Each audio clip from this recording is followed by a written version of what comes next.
So first off, let me ask you about the budget. We've got a budget deficit. Yeah. The governor's done everything, at least over the last several years, to say, I'm going to protect public education. Where are we right now on the budget process, and what can our members expect as we move through the May revision and then the constitutional deadline? Sure. But definitely, as chair of the Assembly Education Committee and a member of the Budget Subcommittee on Education Funding, my number one priority is to be fighting to protect classroom funding. The governor's budget proposal was, it's not it was not ideal, but it could have been a lot worse. And so we're waiting for the May revise to be coming out in a few weeks to see how our revenues have been coming. But I'm hopeful that the governor will continue to make K-12 funding a top priority so that we can protect, not only all the progress that we've made in the last 10 years, in terms of the local control funding formula, in terms of, everything from ELA programs, universal meals, youth mental health, literacy coaches, on and on. We have so many important initiatives that we have embarked on. Universal transitional kindergarten. We need to achieve all of the above to make sure that every child in the state of California is getting the quality education that they deserve. We heard a lot of round of applause every time you talked about school bond, but let me ask you specifically about two bills.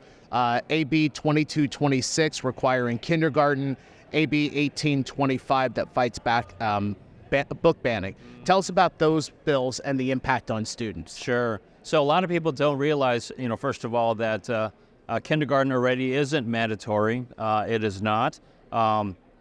Over 90% of eligible California kids do attend kindergarten, but unfortunately, there's too many communities, especially in low-income communities of color, where the message is not getting out that kindergarten is so important, to not only get the foundational learning skills, especially reading, but also the social skills to be able to be ready for first grade. And so in order to continue to build on the investments in early education. Here we are going full steam ahead in terms of making universal transitional kindergarten available to all eligible 4-year-olds. Let's not forget the 5-year-olds. And so that's the point of try to make kindergarten mandatory, knowing that early childhood education is the best way to close the achievement gap, most important equity measure that we can continue to fight for.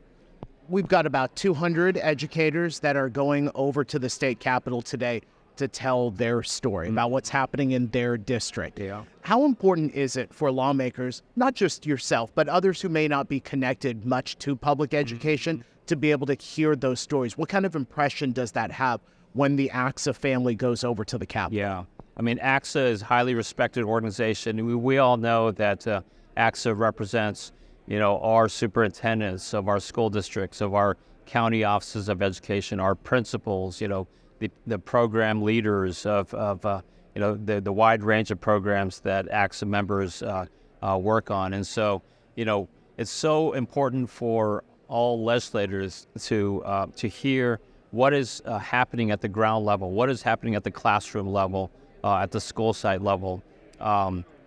And no better message than members of ACSA to share, your superintendents, your principals, to talk to their legislators, to talk about, the implications of any budget cuts or the implications of particular legislation.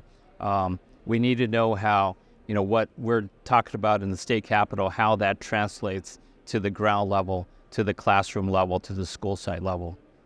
Anything else you'd like to tell us? I forgot to talk about the California Freedom to Read Act. Yeah.